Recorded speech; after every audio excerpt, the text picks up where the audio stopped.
Good morning, everyone, and welcome to today's program, In Her Shoes, Part 2. I'm seeing a number of faces that I haven't seen in a while pre-COVID, but it's so wonderful. Hi, Miss Belva. I see your smile. It's good to see you. Miss Seba, just a number of folks. So thank you all so much for joining us and giving us part of your morning. I know in this new reality that we're in, there's a lot that's pulling on us, and work and home are kind of converging, but we are just so delighted to have you all be part of this conversation. And thank you for making it, once again, a sold out conversation. We are joined today by three very dynamic, gifted women who are going to help us kind of unpack what it is to be a woman of color, and in particular, a Black woman working in the space of philanthropy and the social good sector, if you will. So we are very fortunate to have their voices and their perspectives contribute to that. So my name is Talianj Thomas. I am the Director of Partnerships for Candid. As many of you know, we joined forces with GuideStar last year to become a better organization that can continue to support and serve the social sector. I've been with the organization for a little over 4 years now, and just a little over a year as Candid. I'll do introductions of our panel in a little bit, but if we could set a few ground rules going into the conversation. Helping us behind the scenes is one of my comrades in good, Sam Petticord. So she will be managing the chat for us and keeping our tech going. But today's program is an encore program. As I shared, we hosted this in person last year as part of the Soul of Philanthropy Cleveland series. So thank you for also making that a success. We have three new voices to add to the conversation: Alicia Washington from the George Gunn Foundation, Donna Murray-Brown from the Michigan Nonprofit Association, and Jennifer Roller, who participated with us in the initial program from the Raymond J. Ween Foundation. We're going to touch on a number of themes ranging from being Black in philanthropy, what it is to advance an equity agenda in white majority institutions, understanding the implications of a dual pandemic, both that of COVID-19 as well as civil unrest and racial injustice, speak a little bit around allyship and solidarity, and as importantly, talk about what self-care looks like as we are all engaged in the work, but recognizing that all that is happening around us is also happening to us. And so what does self-care look like so that we can continue on in trying to uplift our communities, advance agendas, and just be better tomorrow than what we are today.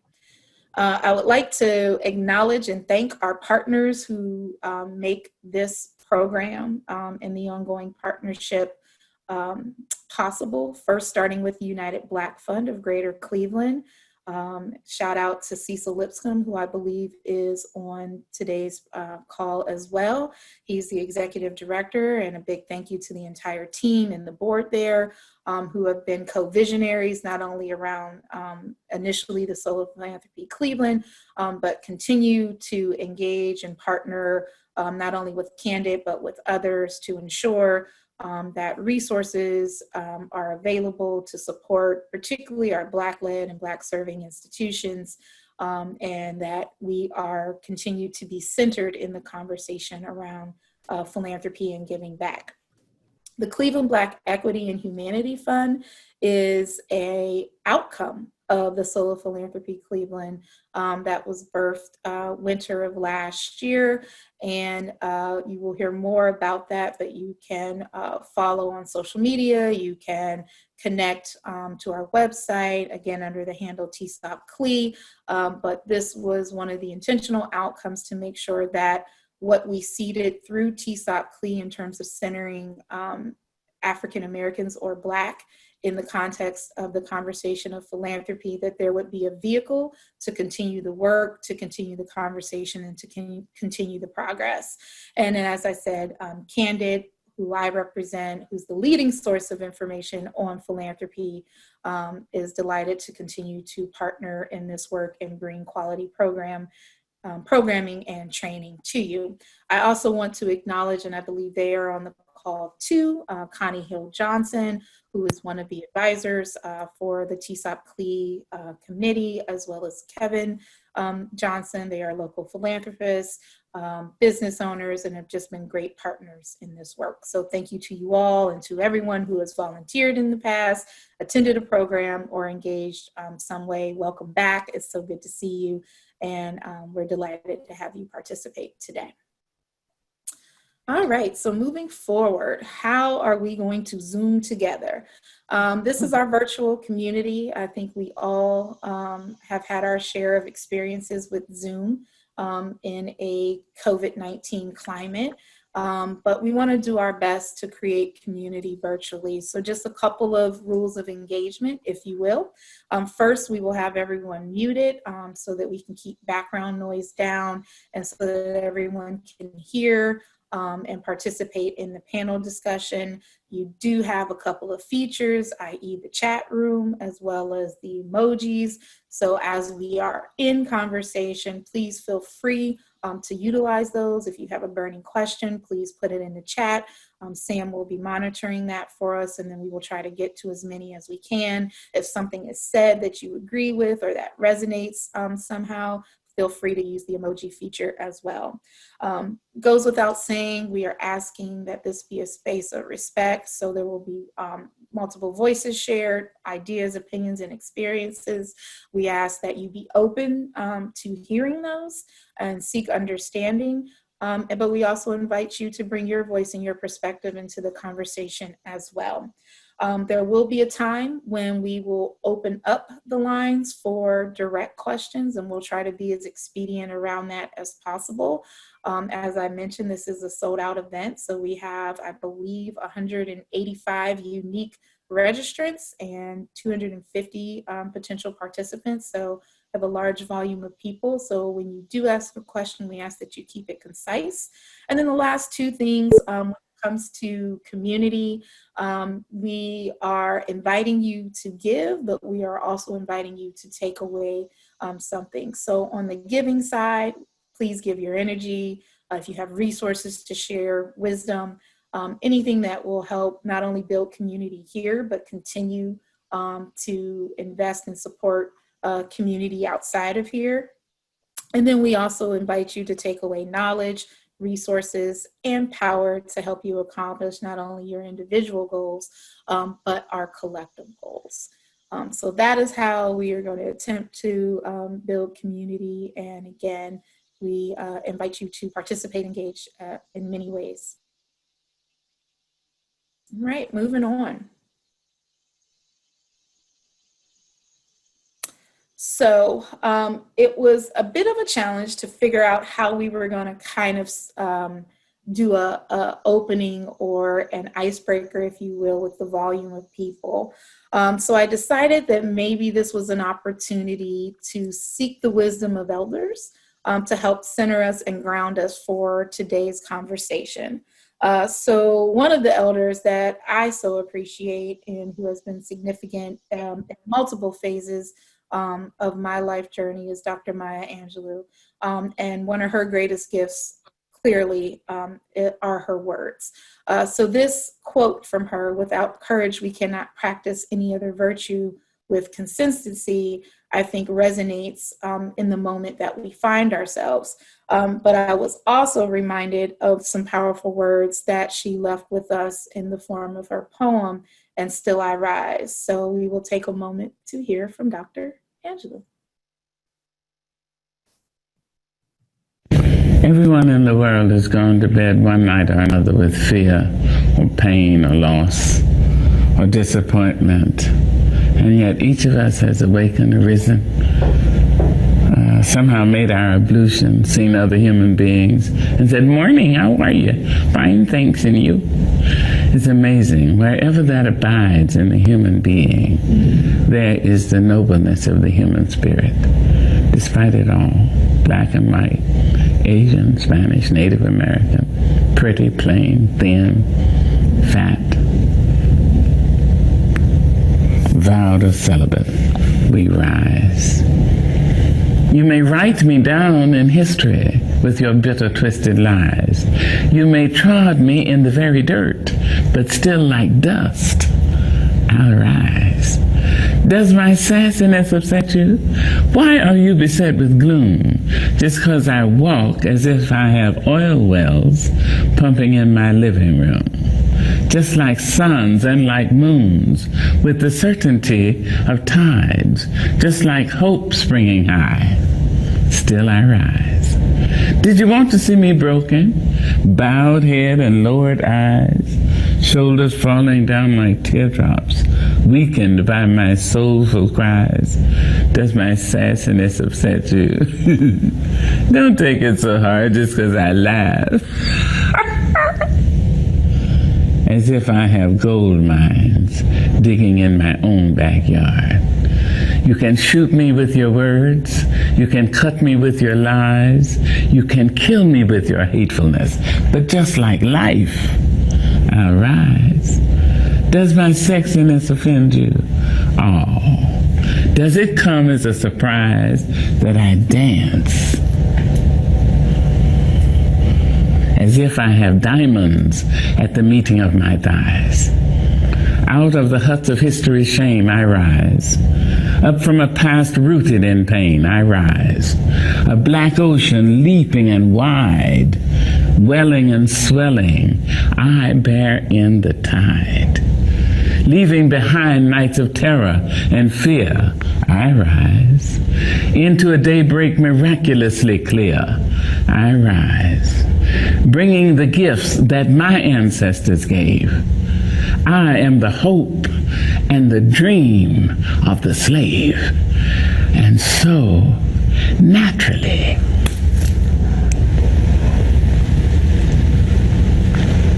there I go rising. So I was just saying, couldn't think of a better way to really ground us in today's conversation. Just very powerful words, and ones that just help my spine get a little stronger and straighter as we continue to persist and push against so many challenges. But she reminds us of our collective humanity and the power within. So with that, let's get into today's conversation. Let me start by introducing our three wonderful panelists. I have Alicia Washington from George Gunn Foundation, Jennifer Roller from the Raymond J. Ween Foundation, and Donna Murray Brown from the Michigan Nonprofit Association. So I'm going to ask them to quickly introduce themselves in that order, and then we want to bring the audience into the conversation a bit by sharing two polls with you. So Alicia. Awesome. Thank you, Talianj. And it's a pleasure to see you all this morning. Again, my name is Alicia Washington. I am the program director for Vibrant Neighborhoods and Inclusive Economy with the George Gunn Foundation. The Gunn Foundation is one of the largest private family foundations in the state of Ohio. We are committed to the progress of society and human well-being.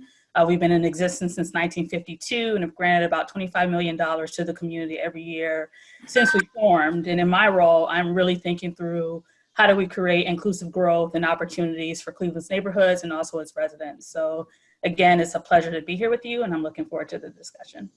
Great. Thank you, Alicia. Jennifer. Hi, good morning. It's Jennifer Roller. I'm with the Raymond John Ween Foundation in Ohio's Mahoning Valley. I'm happy to be here. Thank you for the invitation. We focus on the strategic priorities of community revitalization, economic opportunity, educational opportunity, and public and civic servant leadership, with a goal of really engaging residents and meeting with them where they are and making the connection in community building with our community. Excellent. Welcome. And Donna Murray Brown. And good morning to everyone. Again, my name is Donna Murray Brown. I'm the President and CEO for Michigan Nonprofit Association, and we are a membership-based organization that serves the nonprofit sector in Michigan. We provide tools and resources and advocacy to make certain that there's a strong operating environment for nonprofits to be able to do their best work. We have been leading in as of late around the last 7 years in democracy issues. And so we're heavily engaged in the census, making sure that we have a complete and accurate count in the census, also redistricting to make sure that every vote counts, and then voter engagement to make sure that we have people inspired to be able to participate in civil society. I do have to say that your faces on the screen are giving me life. And so I'm just super excited to be here today. Thank you for the invitation. Absolutely. So as I said, we have a powerhouse panel. I am personally blessed to know these women individually. I've known them over the arc of my career in different contexts and worked with them in different ways. And so I couldn't think of a better group of individuals to bring voice and perspective to this important conversation. So thank you all for saying yes. And I look forward to just being in dialogue with you all today.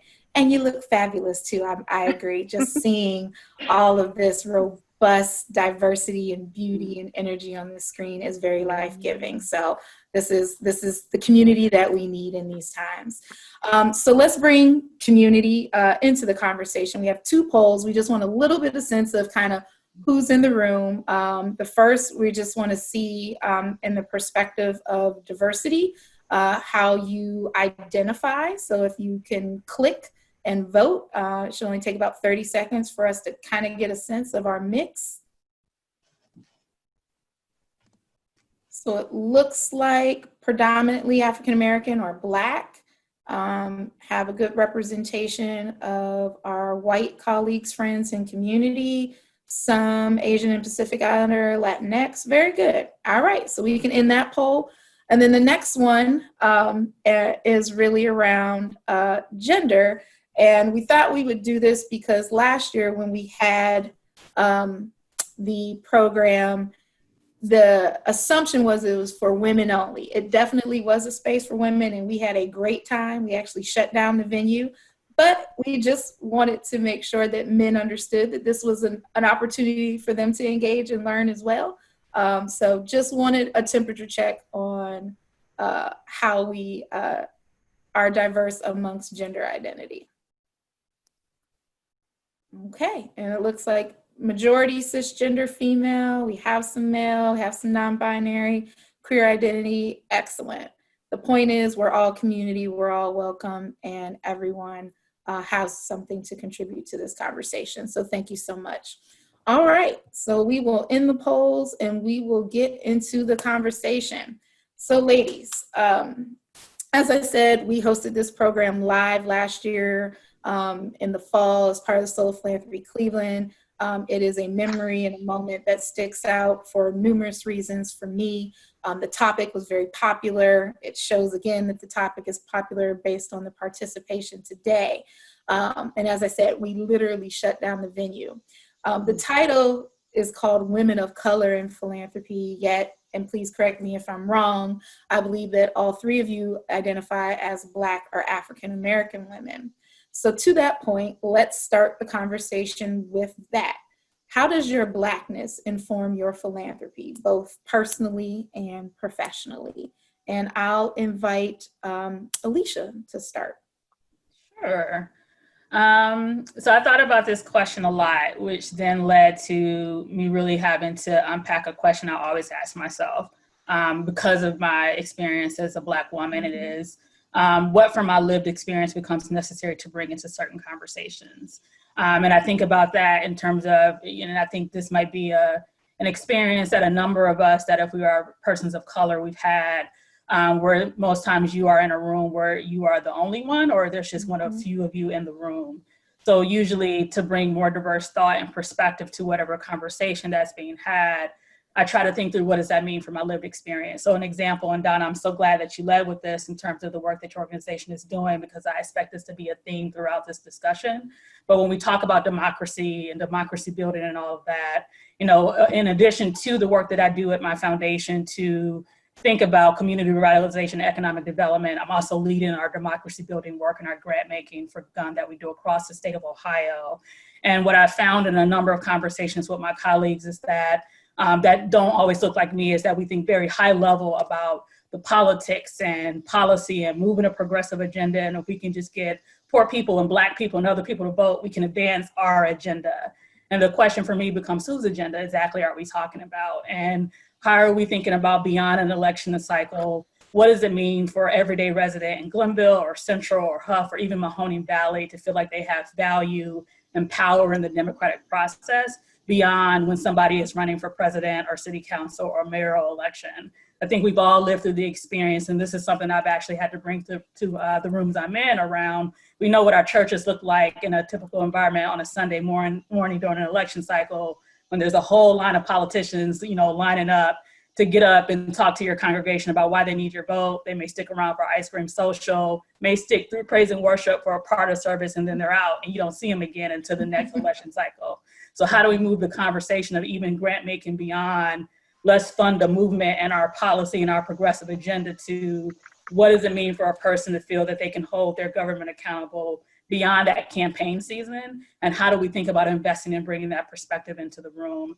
And I found that's not a conversation that I have found myself privy to until I had to be the one to bring that because of my lived experience and what I saw growing up in neighborhoods in Cleveland, where the interactions with government and the democratic process were just very different. So that's an example to the question, but it is always reflecting how does my lived experience push this conversation further, because otherwise this perspective wouldn't be in the room. Great, thank you. And you're getting some nods and some amens in the chat for your comments. So thank you, Alicia. Donna, would you like to weigh in on this? Sure. Thank you, Alicia. You got me riled up there. So, it's interesting for me, just to set some context. First, I'm the first woman, an African-American woman, to lead the organization. Mm-hmm. So there was already this spotlight about what is my influence going to look like in my work? And how it's played out has been lots of ways. Two very quick ways I want to share with you is in the democracy space, as Alicia mentioned. And part of this is because me growing up, I was completely clueless around how systems work, political systems work. I'll be quite frank with you. My parents were Democrat and they said, you just vote Democrat. This is who you're supposed to vote for. I didn't even recognize the census and what that really meant and how it plugged into redistricting, how it plugged into the voter engagement, the whole democracy continuum. And so it was this interesting kind of reflection of me not growing up with how I, as an individual, plug into a system, and recognizing that many people that I grew up with also had apathy around that, didn't understand it. And so when I became president and CEO, we had done census work. We had done a little bit of redistricting work because it was highly politicized. We did some voter engagement, but it was all very benign, right? And when I became president and CEO, I'm like, no. This is an education moment. This is an inclusive moment. How do we reorganize our work so that we're reaching the people that we need to? But not only that, because we talk about hard to count, and quite frankly, I think that's not a categorization that we should call any community. How about we don't have the right way to connect with them? So they're not hard to count. You just don't have the right process. Something like that's flawed. But the idea was that they, many of the communities didn't see themselves in democracy. And so it was a way that we had to figure out how to create that path that was inclusive. So that was part of how I showed up as a Black leader. The other piece of it happened when the murder of George Floyd, and I say it deliberately as a murder of George Floyd, and hearing everybody wanting me as a president and CEO to make a response. Like, where is M&A's, Michigan Nonprofit Association's response? Notwithstanding that I was so depressed by it as an individual, and as a president and CEO was not ready to make a response. So it showed up with me pushing back and saying, I'm not going to make a response right now. I'll make a response when I get ready to. And quite frankly, me being the president and CEO, everybody that reported to me, with the exception of 2 people, are white. So I have a majority white organization, majority white board. And so for me to push back was a lot. It could have been career shattering, I'm not sure. But in this particular case, I wrote a statement for me personally and my staff wrote a statement for the organization. And that was a turning point in terms of me showing up as a Black leader. Wonderful. Thank you for sharing that. Jennifer, would you like to add to this question? How does your Blackness influence your view in philanthropy? Yeah, absolutely. Thank you. I think for me personally is where it starts. You know, our personal giving for a long time focus, you guys mentioned even the Black church is where my giving, our family's giving showed up. And then extending a bit further to organizations in the communities when you started to take notice. And I'll be honest, a decade ago, 20 years ago, just starting to take notice of the disparities in the giving to nonprofit organizations, that being Black organizations, brown organizations, and trying to do our part. And so getting then to coming to the foundation where I was the first Black, to your point, Donna, the first Black woman at the foundation. I remember a friend of mine was so annoyed because when they announced my accepting the position, she noted, why did they have to say that? I was like, it's okay. But it was a point then that was never underlined, underscored, bold, reiterated. It just wasn't mentioned. And so coming from, that's what my personal giving looks like, to, you know, just being a part of an organization that it was based mainly on socioeconomic status. So the foundation absolutely was engaged in neighborhoods and communities, under-resourced, you know, low income, underprivileged, but never with the underline of Black people or Black communities. And I think it has evolved over the last several years in particular, that it's out front, right out front, saying that this is who we're looking to support, close some of these gaps. And so the conversations that we have with board and staff and our community, especially in the last 3 months, whether it be both pandemics and the fact that we see vulnerable folks in each of these situations continue to fall further and further behind or underneath, or whatever language you want to use, to know that we're at greater risk. And so being able to contribute to the conversations, as Alicia said, sometimes I'm at tables that if I don't say it, it won't be said. And so I'm like, okay, I guess that's the role I will play. It is becoming more consistent, however, that right before I go to open my mouth, someone else says, well, what about? And then you're like, wait a second, it may be catching on. We may have something here. This might be a moment. And so I think that the continuance of driving the conversation forward, advancing the conversation, and then supporting it with action is how I show up as a Black woman at the Raymond John Wean Foundation. Excellent. And we'll definitely get into that some more. And you, in all of your responses, touched on a couple of things that we're going to explore further. Just some nuggets of kind of data insights for the audience. So one thing that I like to revisit, and many of you probably recall not only the article, but the conversation, but November of last year, New York Times, right? There was an opinion piece that said that the social change MVPs are women of color, but philanthropy in general has sidelined them, right? And so, wow, what foresight behind that piece and how poignant it is today. And the notion of women of color and Black women in particular being in the position of leadership that's growing movements from the ground up, that's doing the work, who are able to see and name the issues that are impacting communities of color, but are not being invested in, particularly through philanthropy, or underinvested in some ways not believed or trusted to do the work. And whereas counterpart organizations are receiving more support, more investment, more trust, so on and so forth. And then you couple that with kind of just the overall understanding of, wow, we're a very charitable and giving country in general, that only about 0.6% of that funding, particularly from a 2016 assessment that we did, shows that money is directed towards women of color and their leadership. So we definitely have some gaps to fill, some bridges to make. And I think in all of your respective positions, you see it somewhat firsthand and maybe even experience some of those same challenges that those women who are being underinvested in or challenged in their work, you may even experience it in your own context. So that leads me to my next question,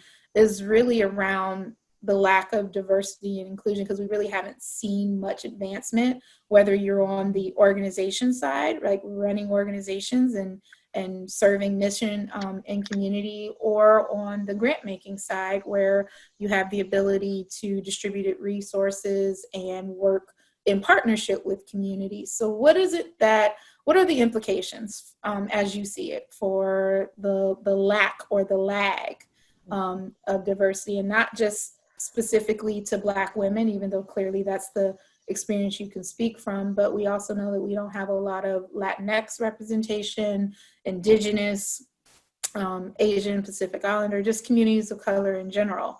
So what are your feelings on that? And I'll invite whoever the spirit moves to speak to that. I'll go. Okay, go ahead, Jennifer. That's fine, go ahead. The beauty of when we're in person, when you can kind of just look That's and right. stare the other one down. I just think the implications, the future of what's to come is that it could very much look like it always has, which hasn't fared well for us, Black people, Latino, or Indigenous peoples. So anyone who's ever in my company knows that one of the things I say all the time is like, we know for a fact that people can solve many of the challenges themselves if we get out of the way. And by getting out of the way specifically is eliminating some of the barriers that we've created, and that's nonprofit and philanthropy, and using our influence where we have it. And I've seen it. I've been a part of programming at the foundation. We have a grassroots grant making program. It's resident-led, resident-driven, and just celebrated our 10th year, $1.6 million back into neighborhoods. And the leaders decide what those projects are and how they'll be funded and implemented. We have a community leadership program, now some 80 alumni. They are, going back to school, going on to their master's degrees, being promoted, leading organizations, creating new organizations. So we know that the talent, to your point earlier, Donna, it's there. Whether we uncover it, discover it, it's there. And it's just our part, our role in it is to do just that, get out of the way, do what we do well, leverage some of these resources that we have available, redistribute some of these resources in a way that is equitable, specifically to neighborhoods and people of color. Excellent. And Donna, did you want to weigh in? Yeah, I fully agree with Jennifer, and at the risk of repeating what she said, I would just add this, is that, fundamentally, what are we all trying to do here?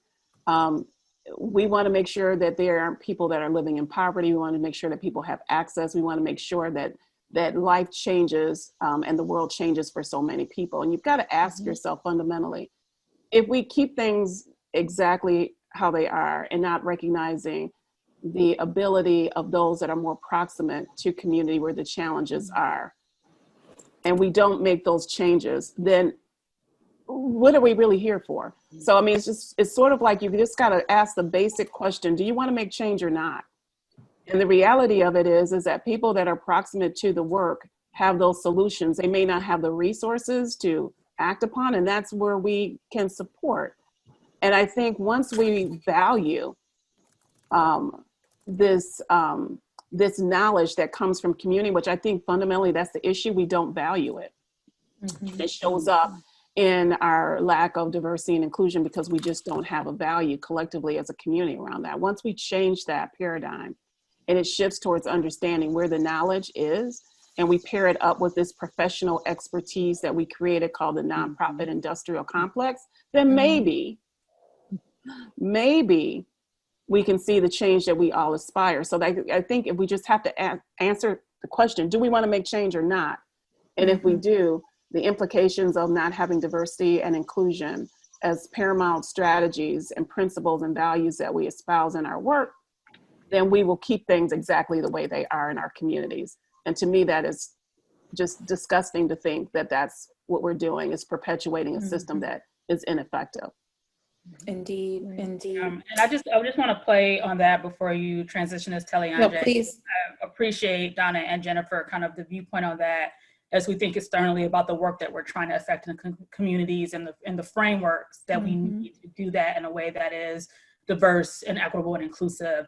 I think the mirror flip for me becomes, who are the people inside of the organization that are trying to create cultures and build teams to do any of that in an authentic way? And I think that's the other implication here that, we'd be remiss not to mention, is that when you lack diversity and inclusion within the workplace, not only does it lead to, kind of limited solutions and perspective on the problems that we're trying to solve from a community perspective. But I think, again, back to this notion that in 2020, there are still sometimes just one or just a few of us that are in these environments.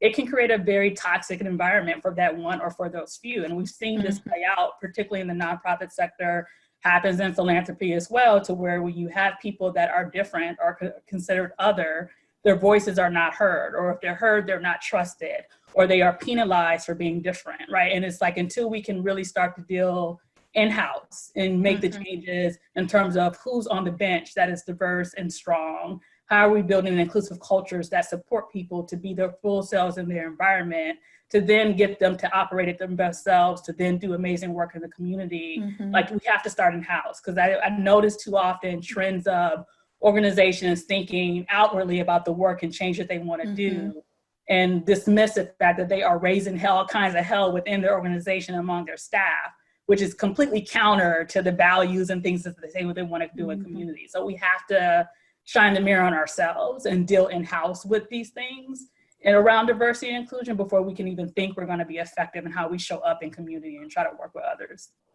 Yeah, that's a great point, Alicia. And there's, more and more conversation and research being done in the field to that effect, to really understanding, how many foundations actually have equity-based policies and how they look at their grant-making practices. And when you, really unpack staffing and board composition, is it reflective of the community and the issues that you're seeking to be part of the solution for, and proximity to those things? So there's definitely ground to gain. And I think, there is power in us sharing our failures and our lessons, right? So that we're not trying to solve it in our own bubbles, but really thinking about how do we advance the field more broadly, and recognizing that no one person particularly, and maybe this is the world according to Talianj, holds the solution exclusively.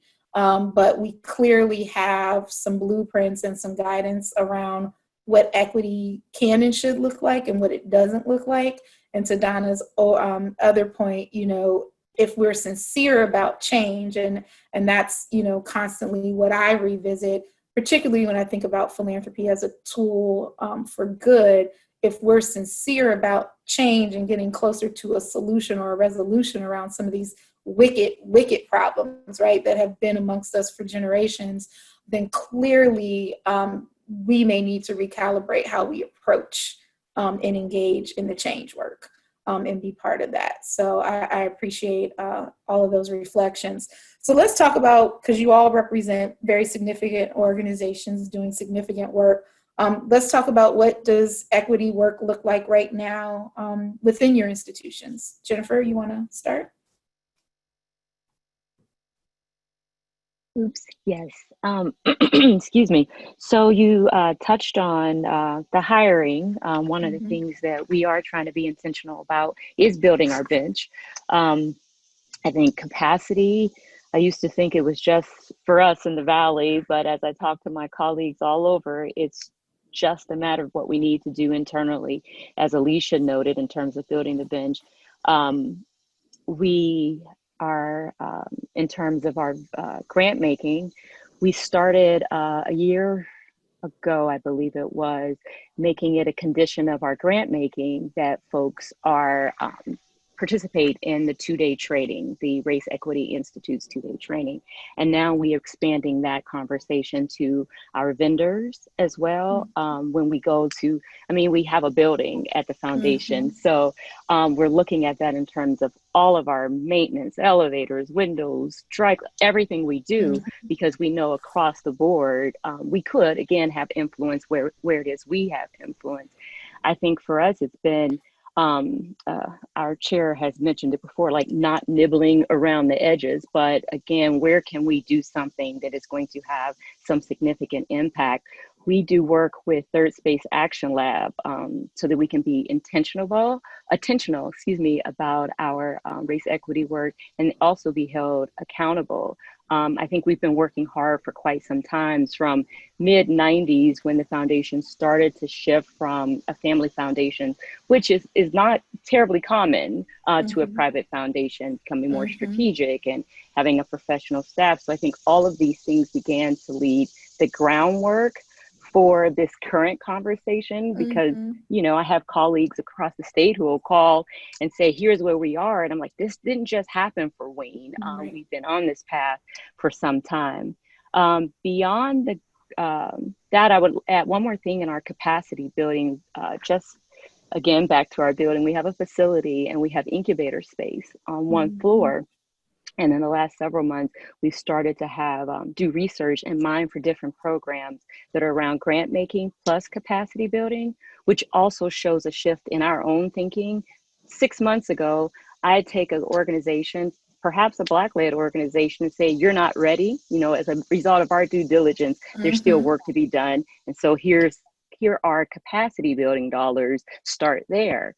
Understanding now, bills still have to be paid. You know, lights have to stay on. So we have to do both. So we're trying to create an environment where folks can be incubated, space, staff time, technical assistance. So not just, you know, philanthropy will research the hell out of a lot of things, most things, and just we do love our research. We do.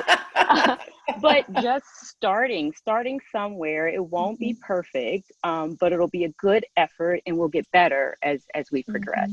So I'll stop there. Great, thank you. Alicia, you want to jump in? Yeah, so similar to what Jennifer laid out, so for well over a year ago, the Gunn Foundation started a process with its trustees to really rethink kind of its overall framing. What do we believe? What do we invest in? What change do we think to see within the city of Cleveland, which is our primary focus, but then across our broader region? So that's on our website now. You can see it under kind of the top heading when you go to our page on what we believe, that lays out the work that took place to really reframe our work. And while we fund across 5 different kind of portfolio areas, there are kind of 3 core cutting themes for us. Climate change, which has long existed for the foundation. And if you are a grantee of the foundation, you know you do a climate change statement with us as a part of your proposal process because of how we value and think about that work.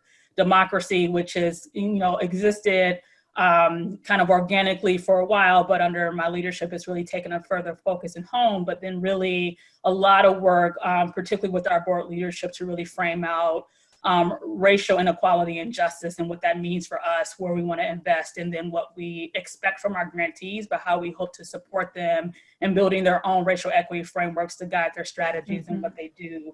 So that's a process, like Jennifer said, kind of predated this moment of time that we're all living through now, but we released it just a few months ago because it became very relevant, that much more relevant as we kind of got to where we are today. We're also going to go through a similar process with a consultant to dive deeply into our grant making to make sure that we really have a strong benchmark of who are we funding. So if we espouse to say that racial justice and equity is something that we want to see in our community, does our grant making reflect that in terms of the diversity of organizations that we support and the type of work that they do in their focus area? I will just, you know, say, just based on the portfolio I manage to date, it does not, right? And, you know, I started in my job in January, so I'm inheriting work and kind of thinking through how to reshape it. So I think even that is a starting point for a lot of us, just to get stronger data on where do our dollars go and where should they go and how should that evolve over time. But there's more to foundations than just the grant making piece of it. So we're also looking at our investment side, who are our investment managers, Where do we invest our money, right? How is kind of the corpus dealt with? And then similar to Jennifer, supplier diversity. Who are we working with for anything that we will contract for with the foundation? What does that look like? And then I think more broadly, which I think we're seeing this theme across the country, we are also thinking through internally at the foundation, but then also in partnership with others in the region, what does it mean for us to go much more bigger and more transformational around racial equity and investments? First of all, what does that mean for us to do that? Then who are we building capacity in almost on steroids in a way that we didn't before? Who has been locked out from traditional philanthropy or has not had access to us as a foundation, that now it's time to figure that out? And I think to an earlier point, something that I'm really hoping that we think through, and I think we will, in context of this conversation around equity and doing that, is that it doesn't have to be us as staff just trying to come up with all the solutions. There are really smart, vibrant, capable organizations in our community that have been doing this work on the front line for years, that maybe the conversation with them to empower them through increased investment to do more, versus us just trying to duplicate something that these groups have already been doing, but just at a smaller scale because they haven't had the resources. So we're still early into those conversations, but that's just a framing of the things that we were already doing, but trying to do much more of now in a much more strategic way, because of the time that we're in right now. And the last point I'll say on this, because it is a concern that I have, is that so much tragedy brought us to this moment in time. It is, we can decide what word you insert here on how you feel about the response that we're starting to see from the civic sector, the private sector, and philanthropy around it. But my concern is that it's just going to be a blip, right? Are we setting ourselves up for long-term change, or is this going to be a blip in time? If I only look at it for philanthropy, I sit in a seat of like, there's a lot of money that's getting ready to get pumped out into the field. Maybe it's just for this year. Maybe it's just for next year. I don't know. But how do we set up the organizations that are going to receive that to turn that into long-term multi-year investments for themselves? I may by law have to, as a foundation, just get it out of the door this year to meet my payout goals. But that doesn't mean that the organization has to spend it all within a 12-month period. Absolutely. So how do we also help organizations with sustainability and legacy on the other side of this? So we're just not setting a bunch of folks up for failure in the name of like, look, we believe Black Lives Matter now. All of us do now. And look at what we did in 2020, and then we call it quits after that. So I'll get off my point. So no, it's all good. It's all good. It's all good. Amen. All I can say, all I'm saying for the nonprofit organizations, amen, and thank you. Thank you for thinking in that way.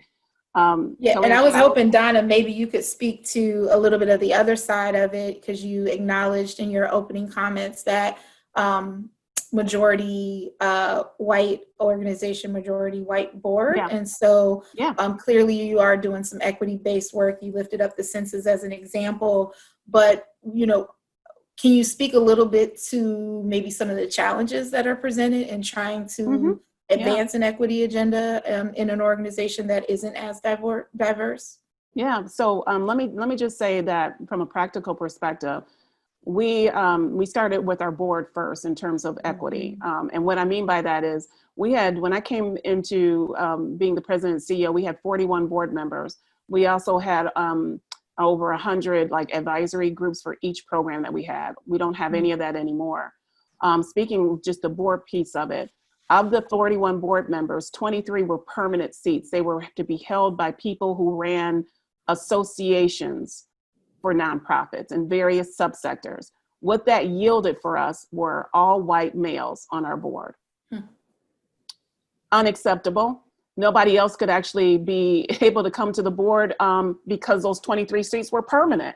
We didn't even have an on-ramp for diversity, inclusion, and equity there. So we started there. So we have 2 permanent seats. These are legacy organizations that helped found it at our organization. The rest are at large. That opened it up for us to be able to offer people of color an opportunity to be a part of the board. So I'm happy to say that the board actually is advancing in that direction. And I'm very proud of that. But that took a lot of blood, sweat, and tears to go from 41 to 21 and to open it up at large. So that was one piece of it. So the challenges were people wanted to keep things the way they were. And I had set it up for the board to do the board's work. So it would not be the Black female CEO saying, all of you got to go. This is how it needs to be. This was kind of walking the whole organization through what is the best structure for our organization. And so we landed there, and I'm really, really proud of that. And it took 4 years to do that. So that was, I'm kind of giving you the abridged version of that. Mm-hmm. Also, the other thing is, as best practice for our organization, something that we did, we're a best practice organization. You come to us for support. But we ourselves were doing some things that I didn't agree with. And that is internally, we were, from an HR perspective, if we were posting a job, we never put the salary on that. So we were, people were trying to get the job. We had all this room to negotiate, right, with people. And I really didn't have the ability to understand, did we negotiate differently for people of color against other candidates? I didn't have the information around that. And I felt really bad about that. It took almost 3 years for me to get to that point. We just started doing that this year. We put the salaries there because there was, this perspective internally that we're a nonprofit, we can only offer so much, and people won't, forget that. Right. We have to be able to be transparent in terms of people so they can make choices that are good for them and their families. The other thing externally, and that was a challenge again, because not that my staff didn't want to do the right thing, it's about what they thought was in the best interest of the organization to manage our resources. But what the alternative could be that we were excluding people who really could be a part of our organization. From a programmatic perspective, we created an assessment tool for nonprofit organizations to be able to assess where they are with their journey around diversity, inclusion, and equity. And that was huge. We got a lot of funding to do that, but then there wasn't this kind of support culturally within our organization to actually create that as a priority. So when I got there in 2013, I was there in 2009, but when I became the president and CEO, I was the one who actually wrote the grant for that money to be able to do this work. But what happened was, when I became the CEO, I noticed there wasn't any energy outside of the energy that I was doing as the program person leading it. And so the challenge was, I'm sorry, this is important. We kept $2 million of that money on our books, meaning we didn't do the work. But we had the money, but we didn't do the work. And so it was like, wait a second, we have to do this work. And so it took what was supposed to be a 3-year project, like almost 6 years to complete. Was a challenge, because really, did we have the commitment, or was I the one driving the commitment because I was in the role of doing that? So these challenges are that, to Alicia's point around working internally to get other people within your organization, it's also about the people you have in your organization and making sure that you don't burden them to the extent that everything that is about equity, diversity, and inclusion rests on their backs. And that's what I felt it was for me. And it wasn't until I became the CEO was I able to change that and have a distributive leadership model that engaged everybody in our equity work. It wasn't Donna's work, it was the organization's work. And we get caught up. So that's still a challenge, not so much as it was before, but it's still there. No, that's a great point. And thank you for lifting that up. I think you all did a great job at bringing forward a couple of concrete examples. And I think it just punctuates the fact that it is an internal external dynamic to this, right? So to Alicia's point, the work has to happen in-house in order for it to really be impactful externally outside of the organization. And then to Donna's point too, there is the challenge that when you have low diversity within the organization, that it can become sanctioned to that person of color as, their charge, their mantle. And I think even in today's reality, and I was sharing this with Donna in our prep call, but, I get a lot of calls regularly when the world isn't in chaos. And what has happened in the last, 90 days to 4 months has just accelerated that. And, recognizing that it's not my sole burden, and nor can I represent all of Black humanity, all of people of color. And so we definitely have work to do to cast a broader net of representation within our institutions, to recognize the gifts and talents and leadership that reside within folks that don't necessarily look like those who have traditionally occupied those seats, and to leverage that in order to move the work forward. And I think There's a lot of encouraging signals within philanthropy. Clearly, philanthropy has stepped up in a lot of ways where we've had a void of leadership around both pandemics, but we are not perfect. And so, again, the opportunity to learn, to fail forward, and to be intentional about doing the work internally as well as externally, I think is going to help us, move from not being a blip or a moment in time, but being a sustained movement where we're really looking to drive change and sustainable impact in a real way.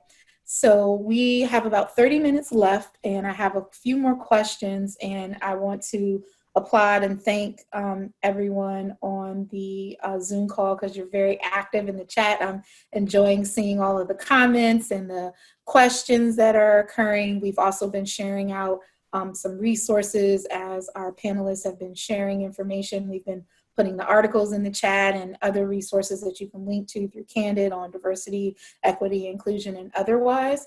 So please keep that energy up. This is the type of community that we wanted to create.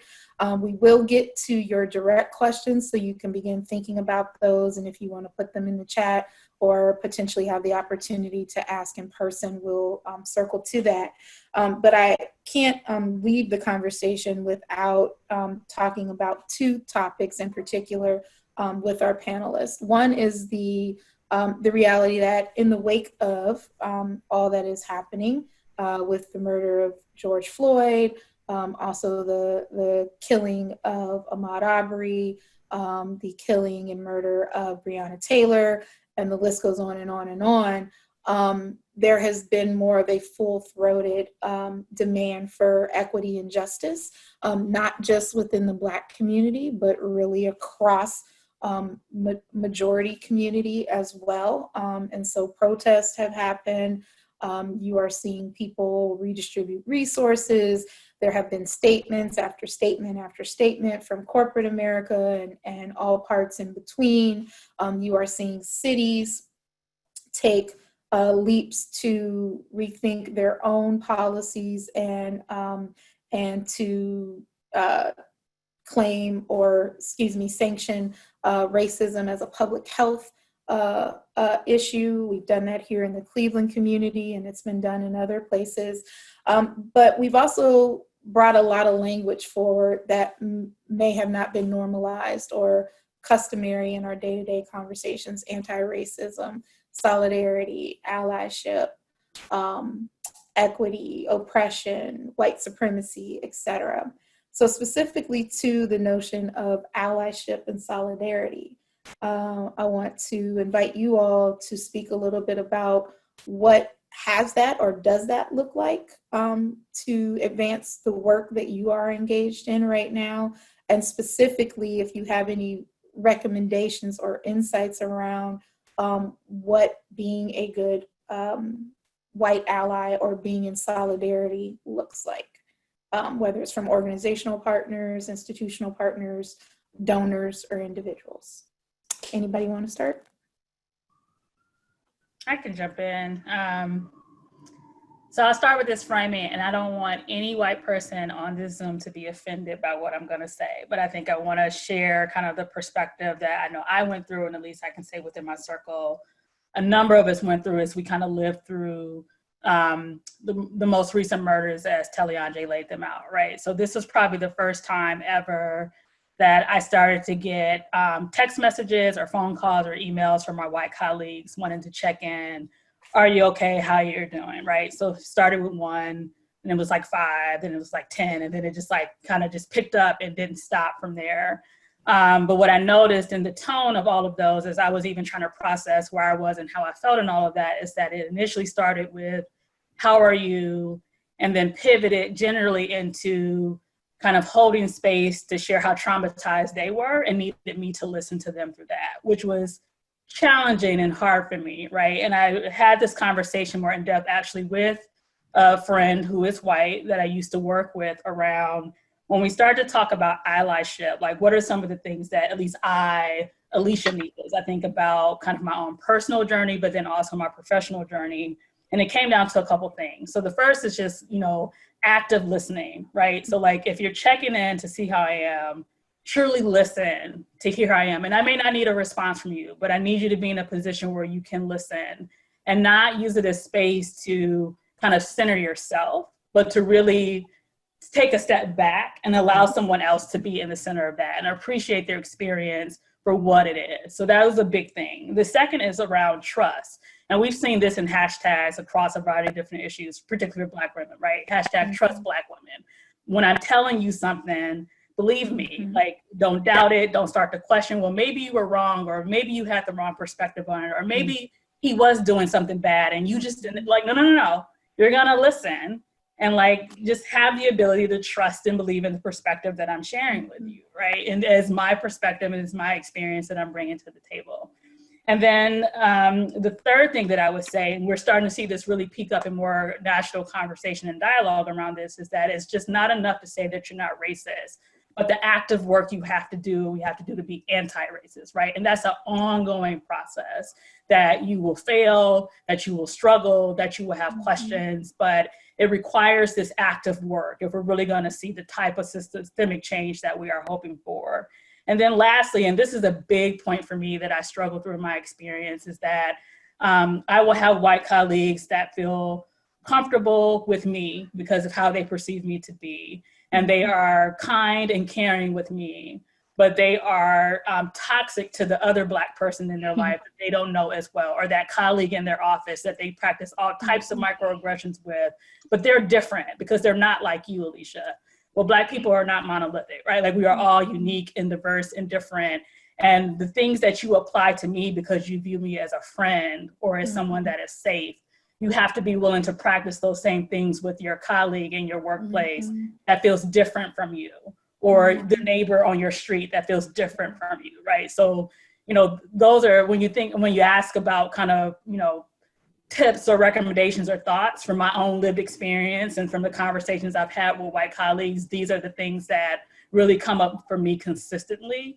Because we just have to get to a place, and I say this to my friend, Marty, all the time. It's like, you have to get to a place where you care about my well-being just as much as you care about your two daughters. Like, you, or the person that you don't even know that's like me, the way that you care about your girls and the world that you want to see for them. Like, that's the space we're trying to get to, and kind of this work with each other. And like, if you're telling me you want to be an ally, the kind of active processing that you have to go through. That's just my own experience on that.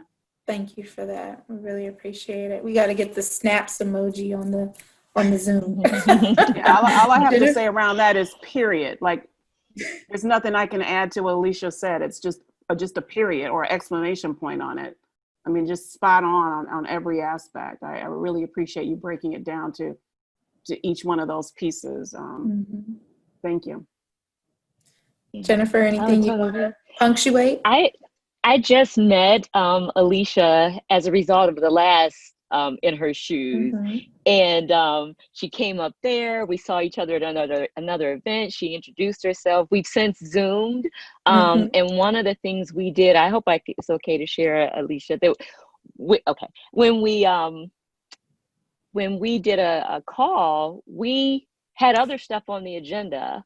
And I think we spent all but a few minutes on just checking in. And I barely know her, she barely knows me, but it was this moment for us to connect in a way that I don't believe we could have otherwise. And I really appreciate her perspective and just how she's showing up as a young leader at Gunn and in her community. I think the only other thing I would add is that there's stages like any other crisis or catastrophe of grief. And, you know, one moment I'm all in and the next moment is like, you know, huddled and insular and keep your distance. I think I would just suggest that our white allies just empathize with how we feel and reflect on that, read and research. And then I don't have to tell you to donate or march or protest or support Black leadership. I don't have to tell you any of those things. Look around, listen where, you know, where you can show up in your community, because right now, like, I feel sincerely like a lot of days I'm trying to save my own life and that of my son and my husband and all the Black women and men that I'll never meet. And that's the headspace. So in terms of stages, that's the headspace that I'm in Mhm. right now. So Mhm. do your part, but think of your part, and then do your part. Very well said. And thank you for the comments in the chat too. So I'll lift up this point in particular. One of our participants writes that being an ally is not the same as being anti-racist. And so it's important to be very clear about that. So again, there are those distinctions of allyship, solidarity, and being an anti-racist. And so again, that is part of the work, right? So a lot of people are learning a new language, if you will, in the wake of all that is going on. And so we need to become more comfortable with having the conversation around race and inequity. We need to educate ourselves and not look to others to educate us, but educate ourselves, and really understand and make sure we're working from a shared understanding and definition around some of these terms, and then have that personal reflection of where and how do I show up in the work. Am I aligned to be an ally? Am I in solidarity and willing to put my body on the line? Do I understand what it is to be an anti-racist and can show up and walk in that space accordingly? So it is a collective journey that we all are on, but I appreciate you all sharing personally and transparently what that has looked like for you, not only in your work, but in your organizations. So we do have some, oh yeah, please, Donna. I'm please. sorry, just when you said the word solidarity, it just made me think of the other piece that we don't get a chance to experience because either our allies or accomplices are just not comfortable about our own, as Black women, solidarity. And so give us the space that we need. If we're sitting together, we're talking together, so what? So what? You've been doing that all of your careers. Give us the space that we need and the solidarity that we need for each other. And that's it. There's no explanation that we need to provide you. There's no fear. Let it be. Indeed. Indeed. Thank you for that. So before we shift to questions, because we do have a few that are being typed into the chat, got to have a little bit of a touch point around both pandemics.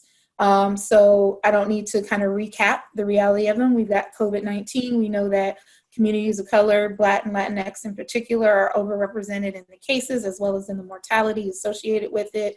We also know what that looks like in terms of communities that were already vulnerable and didn't have the infrastructure, the resources, and so on and so forth to be prepared to combat a pandemic, let alone just the day-to-day challenges around hunger, unemployment, stable housing, et cetera, that were already on their doorsteps and then exacerbated by the onset of the pandemic.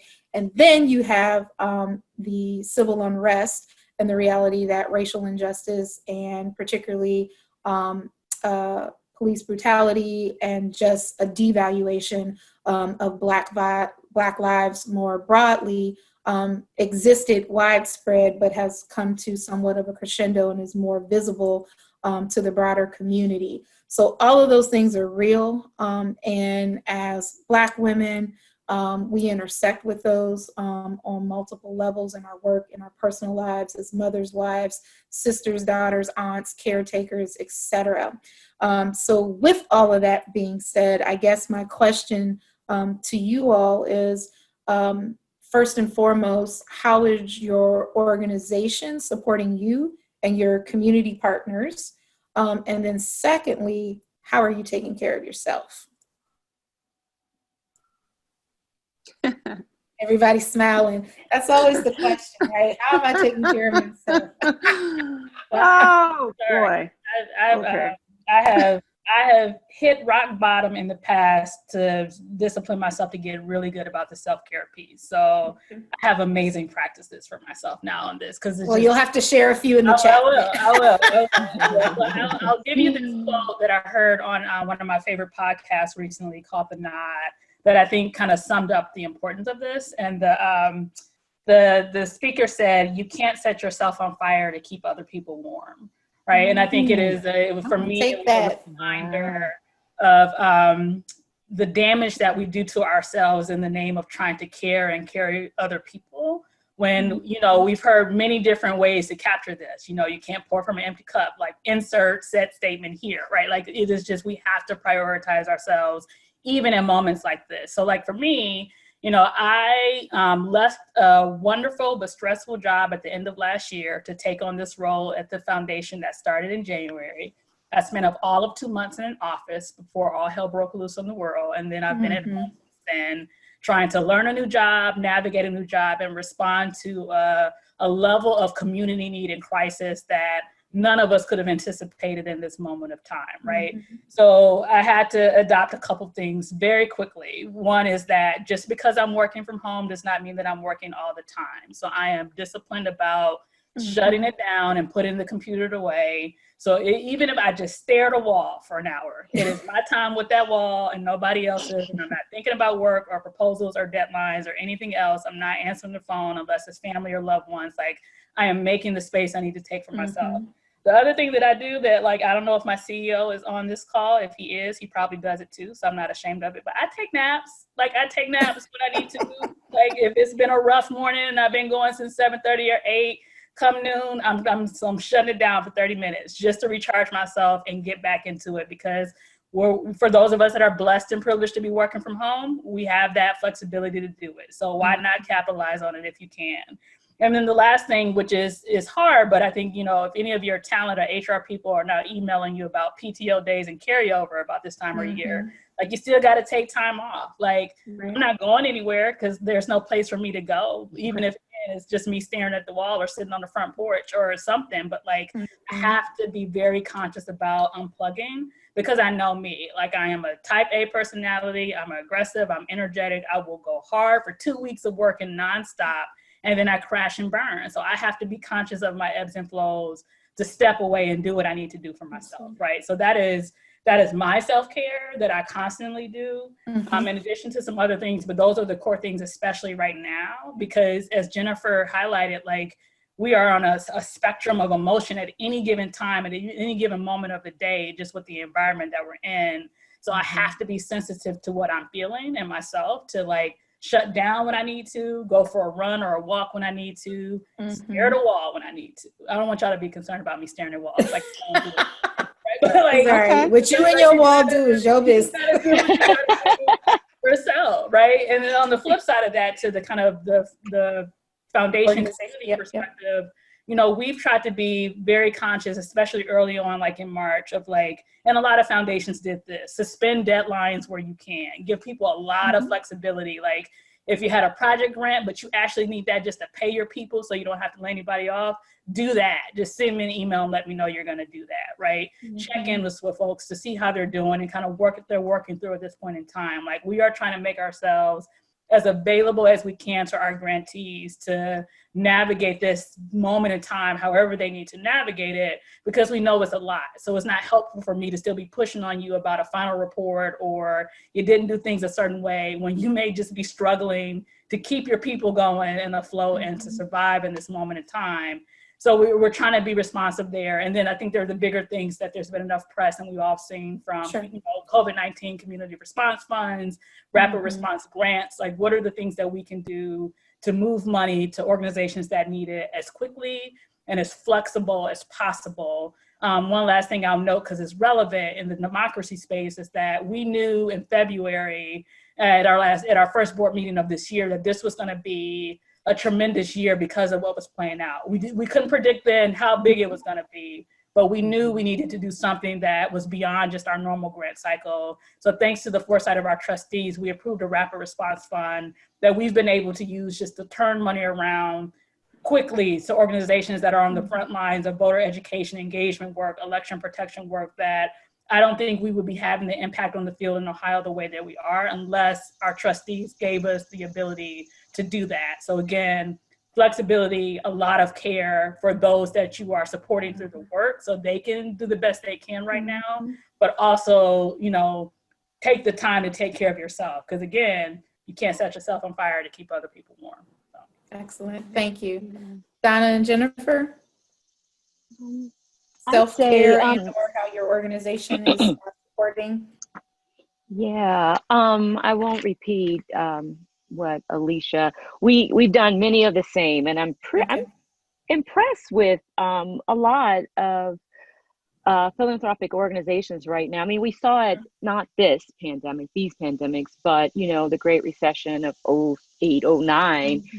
So we didn't have to reinvent the wheel around crisis response funds and delaying deadlines and no new applications, all of that. So I think being able to not reinvent the wheel and just shift into action, a lot of foundations with whom I have colleagues really did that and did it quickly.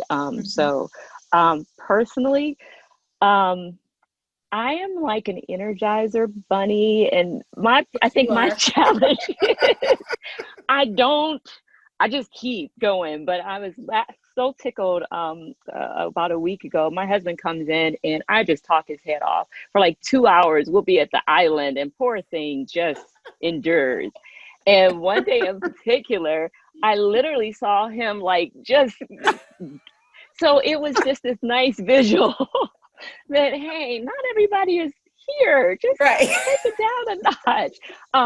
But I have great friends who will step in around, talk to me, help talk it through, you know, just get some of the stuff out of my head, quiet the voices that want to lead me astray. I run. I think I talked about that last time. So probably March, April was like a flat area, but now it's beautiful outside. So like right now I'm out on the deck. I spend most days out here. I'm so thankful because I was prayerful that our neighbor didn't want to cut his grass or blow his lawn today. And I think just surrounding myself with friends and family that I know I care for and who care about me. Friday, I got to talk to the two of you, Donna and Talianj, and a couple of the young women in philanthropy locally that they think I'm mentoring them, but they're mentoring me just as much. So just, I think that family and friends and just keeping myself energized. Yes. Yeah, I read an article not too long ago, but it was such a great reminder that, and it specifically called out Black joy was a form of resistance. And I needed to hear that because times are so sobering. And it's like, yeah, I'm allowed to laugh. I'm still allowed to, you know, to just be light at times and we need to seek that and find ways to do that. So thanks for sharing. Donna? Okay, I don't want to be the downer of the group. Keep it real.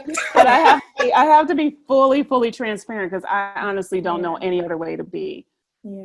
So I have to say that yesterday I completely had a meltdown, rock bottom. And my meltdown looked like I just wanted to just check out and just sit on my sofa and not respond to any calls, not participate in any meetings or do anything like that. Of course, I still did, but that's not what I wanted to do. And I found myself tearful throughout the day. And I was thinking about why am I feeling like this? Now, I will say that my board has been amazing where they've been contacting me and, you know, we've had meetings and we had touch points. They send me inspirational things, all which are greatly appreciated because I know a lot of nonprofit organizations, their boards have completely checked out and haven't talked to them at all or even reached out to them. So I'm grateful for that.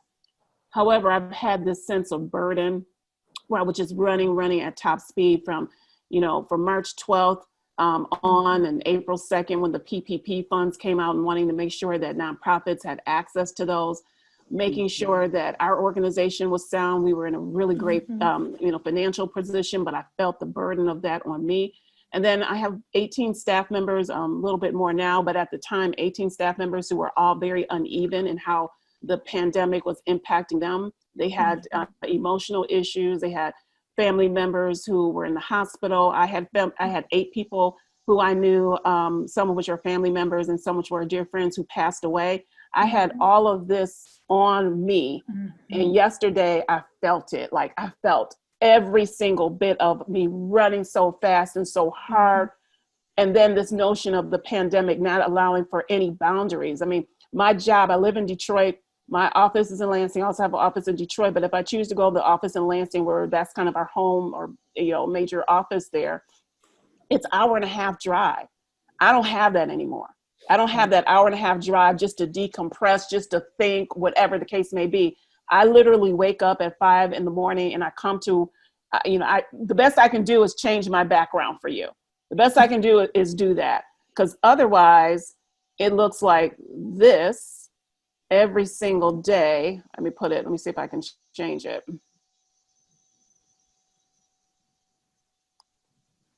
So this is where I am every day. I'm here every day. It's the same thing every day. When I'm in a Zoom meeting, I'm looking at the same background, I'm looking at the same thing. And I felt all of that yesterday. So yes, I've been doing things along the way. I do a devotional every day. I'm not as active as I used to be, but I do some activity. I went to a spa experience last weekend and made myself do that. And then I don't have any carryover vacation. I'm taking it all. But the burden, the mental and emotional toll and the feeling of being boxed in it was overwhelming. It was just overwhelming. So I'm taking a time out. I said Wednesday, I got to take a time out. I'm going to be gone Wednesday through Sunday. I don't know what I'm going to do. I was going to Margaritaville in Gatlinburg. And then I'm in a lot of civic organizations too. And I forgot, I'm the strategic chair of this organization and I have to do a presentation on Saturday. And I'm like, why would I go out of town when I still have to be on this computer doing strategic planning? So part of it is me not setting any boundaries for myself, me feeling over responsible for things I shouldn't. And for me not being able to grieve in a situation where we haven't been able to say goodbye to our loved ones in ways that we are traditionally able to do, and recognizing and giving myself grace that I've been through hell. I've been through trauma. We all have. In some cases, our lives are just trauma filled. But right now, it's just so compacted in this 5-6 months period of time. I had to recognize it's just too much. So I'm coming to you today saying, I'm burned out. I know it. I'm going to do something about it. But that's where I am today. So I'm sorry to be a downer, but I just wanted to share with you. That's where I am. Yeah, right now. not a downer at all. And I really, again, appreciate you being transparent. And I think we all, there's probably head nodding and just the ability to not only be empathetic, but to relate. And again, when we were prepping for the call, I had shared that, I have become to understand trauma in a whole new way. And so there have been days where just sobbing in the middle of my kitchen because my heart has just been so broken and feeling inadequate to solve what is ailing us. And, where do you start? But self-care is essential. So I thank you all for recognizing that you deserve to be loved on. So love yourselves, and that we have communities such as this and otherwise to support one another, because the work is important and we still have to continue, but we have to take care of self too. So I want to lift up a couple of questions out of the group chat, and then we will close with final thoughts.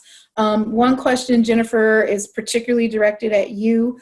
Any advice you can offer on how to define our ask, considering that many foundations do not fund operational expenses or salaries, i.e., as you said, how do we communicate that we need to keep the lights on? Yeah. One, I would say, just because in the spirit of time, that you can absolutely go to our website to learn more and get the overview. And also my contact information is there. I'd say, there's the saying, when you've met one foundation, you've met one foundation. And so it's just there. You have to know your audience and know what's important to that particular foundation. And relational, like developing relationships, which is not always easy because we've not, as people of color, had access to philanthropy and giving. And so that's not a snippet of an answer, a question that you can give a snippet of an answer, but I absolutely would encourage you to reach out to me, and I'm happy to talk about it. Great. Thank you for that. And another question goes back to just the notion of the discomfort that generally exists around speaking about diversity, equity, inclusion. So any advice from the panel on how to navigate those dynamics, particularly when people can become defensive in those conversations? I think one of the things for me has been this backdrop that we're all in, that everybody's participating in, which is kind of a place to start to share, you know, about what's happening in society. Before bringing that up, you had no backdrop to it. You were bringing it up and you were maybe perceived as being angry or not having the facts correctly, or all kinds of ways to not validate, you know, what you were bringing forward. So now I think it's an opportunity to really leverage and lean on what everybody has been able to participate in, and have that as a starting point to diffuse the offensiveness, and say that this is you know, this is not about you personally. It could be, but it's not about you personally. It's really about we. And in this backdrop of what we all know to be happening, you know, how do we move from here? So I think I mean, although it's been some serious traumatic situations that we've all endured, it's also been a way to be able to begin conversations that we really couldn't have been able to do before, I think, in the same way. Indeed. Great. So as I invite you all to think about your final closing thought or comment, I again want to just extend a heartfelt thank you to the 100 plus participants that have been with us this morning. The conversation in the chat has just been very engaging, very inspiring. Folks have shared resources, have commented on what they've heard and learned from this panel. I also want to lift up 2 more resources and just do a quick logistical point. So shameless plug, Candid.org is just a wealth of resources that I definitely encourage folks to check out. Sam has already posted our diversity, equity, and inclusion training programming resources. So there's a link in the chat for that. In addition, as a nonprofit organization, we talked about that right now all eyes are on pandemic and on racial injustice, and money is crossing borders, it is crossing zip codes, and organizations who traditionally have not had the opportunity to access funds are now being looked for and looked upon to support. So one of the ways that we can help you become visible and hopefully get connected in some ways to those opportunities is by you claiming your GuideStar profile. If you're not familiar with that, Sam, I think we'll put the link in the chat. But basically, you can either go on our website, candid.org, or go to guidestar.org. But we have profiles for every nonprofit that exists and that is sanctioned through the IRS. We have a badging system that speaks to your transparency and your credibility. And so we help you build that visibility so that you can get connected and can be identifiable, readily identifiable, not only by private philanthropy, but also by individual donors, corporate foundations, etc. So it's a great way to become a little bit more mainstream and a little bit more visible, and not necessarily just be limited to the immediate philanthropic resources that are in your geography, but now open up a broader context of potential support. So we encourage you to take advantage of that. It's free. It's a self-paced kind of guide, but you also can reach out to Candid if you need support around that. The other thing that I would also mention too is just to please stay engaged with us related to the Soul of Philanthropy Cleveland, as well as the Cleveland Black Equity and Humanity Fund. You can continue to connect with us on social media, whether that's through Instagram, Twitter, and also on our website. So again, thank you to all who have participated. This has been an amazing way to start my day. And so I'm embracing joy. I'm taking away a lot of wisdom, and just really grounded in the significance of what it is to be a Black woman in this moment and in this time, and just in awe of the gifts and the talents and the leadership that you all bring. So with that, I will start with Jennifer to offer her final thoughts, and then we will move to Alicia and to Donna, and then we will close out. Yeah, thank you. This has been amazing. An amazing experience for me as always to get to spend time. And I'm looking at my phone. I keep zooming through here, trying to look at everybody and say hello. But I would say, again, find your people is like my thing. And I think in these times, it's all important. Not only the people who will support and nurture and love on us, but also looking to our left and right and see who needs our love, support, and nurturing. And I think when you become crystal clear on your purpose, it helps figure out who your people are and what the expectations are and how you can support each other in ways that we absolutely have to do right now. And so, find your people. Great. Alicia. Yes, I'm going to leave you guys with another quote, kind of ending where I started. And it is, democracy is not about elections. It's about power. It's about whether people actually have the power to hold their government accountable. So as we think about what's coming at us in less than, 100 days, please make sure that you and your folks are registered to vote. If you're in Ohio, November 3rd is not your election day. If you're planning to do it by mail, you need to activate much sooner, just given the challenges with the mail system. So be requesting your ballot application now. You'll get your actual ballot kind of early October, but be prepared to move quickly if you're utilizing the mail. And if you're going in person, go early, be safe, wear your mask, all those good things. And if you've not completed the census, complete the census. And if your folks haven't completed the census, encourage them to do so as well. So let's use our power and do some amazing things in this world. Great. Thank you, Alicia. And Donna, bring us on home. The best thing about coming last is that everything you wanted to say has been said. So I'm going to also start off the way, end the way I started, to say that all of you have truly given me life. And I appreciate you, and I appreciate this community. And I am so grateful for the wisdom of Talianj to put something like this together. And it just underscores the importance of us being in solidarity with one another, with building our community. As Jennifer said, find your people, build that community, but also this broader community, because sometimes it's in safe places where you don't know each other very well that you can really be able to connect in deep ways that fill you up. And I just want to share with all of you that you filled me up. And I am truly, truly, truly, without crying right now, very grateful for this opportunity. I'm very grateful. Wonderful. So again, my sincere thanks to all of you wonderful women. It is just great to be in relationship with you all. This is an important topic. I think the community continues to remind us that it's an important topic that we need to revisit often. We need to continue to support and uplift diverse leadership. And we all have work to do, but let's continue to love on ourselves and support one another. And tomorrow will be better, but we have to be intentional about making it better. So again, thank you for joining us. Continue to stay engaged. TSOP CLE. If you want to learn more about the Cleveland Black Equity and Humanity Fund, you can go to ubf.org or to tsopcle.org. And there's also an opportunity to donate, because giving back matters too. All right. Thank you so much, everybody. Have a wonderful day, and we will be in touch. My best to everyone. Be well, stay safe. Bye-bye. Bye. Bye.